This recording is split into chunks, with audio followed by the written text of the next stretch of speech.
अस्सलाम वालेकुम, मैं हूं डॉक्टर फिजा खान और मैं हूं पाकिस्तान दरपर्दा में। आज उठाएंगे पर्दा इन हकाइक।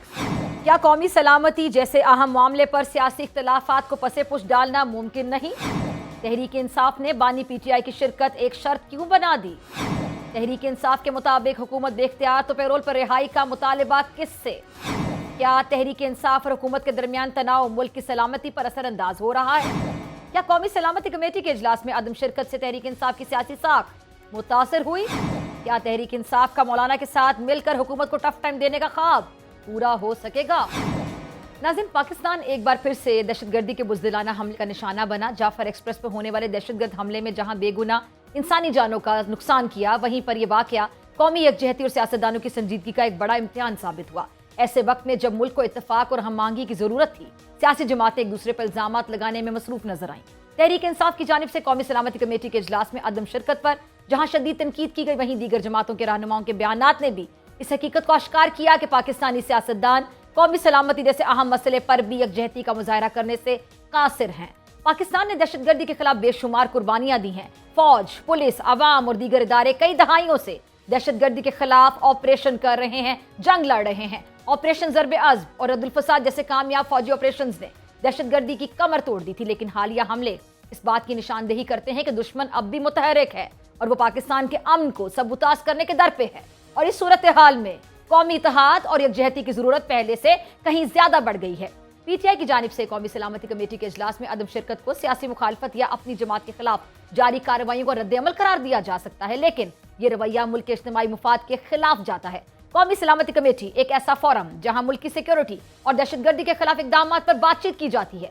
ऐसे इजलास में गैर हाजिरी न सिर्फ पार्टी की साख को मुतासिर कर सकती, बल्कि ये दुश्मन कुव्वतों के लिए एक गलत पैगाम हो सकता है कि पाकिस्तान की सियासी क़यादत दहशतगर्दी के खिलाफ एक पेज पर नहीं है। तहरीक इंसाफ की गैर मौजूदगी पर तनकीद जरूर की जा रही है, लेकिन ये भी हकीकत है कि खुद हुकूमत के अहम रहनुमा भी इस इजलास में शरीक नहीं हुए। सदर आसिफ अली जरदारी, साबिक वज़ीर-ए-आज़म नवाज शरीफ और दीगर सीनियर रहनुमा भी इजलास में नजर नहीं आए।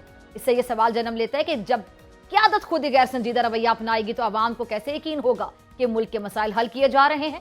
दहशतगर्दी के खिलाफ जंग कोई एक जमात या इदारा तनहा नहीं जीत सकता। ये पूरी कौम, फौज, हुकूमत और अपोजिशन की मुश्तरका काविशों का तकाजा करती है। जब तमाम सियासी कुव्वतें एक सफ में नहीं खड़ी होंगी, तब तक दहशतगर्दी के खिलाफ जो मौसर हिकमत अमली है वो तरतीब देना मुमकिन नहीं होगा। कौमी सलामती कमेटी के इजलास में अदम शिरकत से ये तासुर मिलता है कि पाकिस्तानी सियासतदान अब भी अपनी जाती दुश्मनियों और सियासी इख्तिलाफात को मुल्की मुफाद पर तरजीह दे रहे हैं। अच्छा, अहम बात वो ये कि कौमी इत्तेहाद का फुकदान दहशतगर्द अनासर के हौसला बढ़ा सकता है और बैनुल अक़वामी सतह पर पाकिस्तान की साख मुतासिर हो सकती है। अवाम में बेचैनी, मायूसी पैदा हो सकती है, सिक्योरिटी इदारों की हौसला शिकनी हो सकती है और पॉलिसी साजी के जो अमल है उसमें दुश्वारियां भी पैदा हो सकती हैं। दहशतगर्दी के खात्मे के लिए कौमी इत्तेफाक राय ना बन सकने से नुकसान बढ़ सकते हैं और मुल्क में सियासी इस्तेहकाम मजीद कमजोर हो सकता है। दाखिली इंतशार की वजह से मईशत पर मनफी असरात मुरत्तब हो सकते हैं। दुश्मन कुव्वतों को पाकिस्तान में मुदाखलत का मौका मिल सकता है और कौमी सलामती के दीगर मामलात भी नजरअंदाज हो सकते हैं। तारीख गवाह है कि जब भी किसी मुल्क में अंदरूनी इख्तिलाफात बढ़ जाते हैं, दुश्मन ताकतें उस सूरत हाल का भरपूर फायदा उठाती हैं। पाकिस्तान में दहशतगर्दी के वाकयात में इजाफे की एक बड़ी वजह सियासी अदम इस्तेहकाम भी है और जब मुल्क की सियासी जमातें एक दूसरे के खिलाफ महाज खोले रखेंगी तो फिर इसका सबसे बड़ा नुकसान खुदा न ख्वास्ता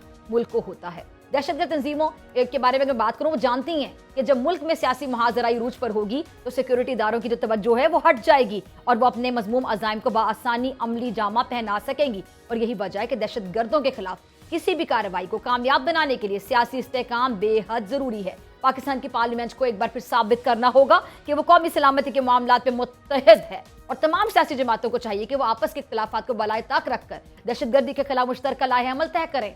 पार्लियामेंट में ऐसी कानून साजी होनी चाहिए जिससे दहशतगर्दों और उनके सूलतकारों के खिलाफ सख्त कार्रवाई मुमकिन हो सके। साथ ही सियासी रहनुमाओं को एक दूसरे पर इल्जाम तराशी की बजाय मिलकर दहशतगर्दी के खिलाफ एक जामे हिकमत अमली मुरत्तब करनी चाहिए। पाकिस्तान को इस वक्त सबसे ज्यादा जिस चीज की जरूरत है वो है कौमी यकजहती। सियासी जमातों को चाहिए कि वो अपने इख्तिलाफात को पसे पुश डालकर मुल्क को ये जो मुफाद है उसके फैसले करे। दहशतगर्दी के खिलाफ जंग जो है वो सिर्फ बंदूकों से, गोलियों से नहीं जीती जा सकती, बल्कि इसके लिए मजबूत कौमी बयानियां, सियासी इस्तेहकाम, अवामी शऊर और यकजहती की जरूरत है। हमें अपने दुश्मन को यह बावर कराना होगा कि हम किसी भी सूरत में अपने मुल्क के अमन इस्तेहकाम को तबाह नहीं होने देंगे। मगर कुछ तल्ख सवाल वो ये क्या सियासी जमातें जो हैं उनकी बामी जो चपलिश है वो दहशत गर्दों को फायदा पहुंचा रही है? क्या कौमी सलामती जैसे अहम मामले पर सियासी इख्तिलाफात को पसे-पुश डालना मुमकिन नहीं है? तहरीक इंसाफ के कौमी सलामती कमेटी के इजलास में अदम शिरकत का क्या असर पड़ सकता है? और अगर पाकिस्तान को दहशतगर्दी के मसले से मुकम्मल तौर पर निजात हासिल करनी है तो सियासी क़यादत को अपने इख्तिलाफात भुलाकर एक मुश्तरका कौमी पॉलिसी अपनाना होगी। तमाम सियासी जमातों को दहशतगर्दी के खिलाफ एक पेज पर आना होगा और नेशनल एक्शन प्लान सख्ती से अपनाना होगा।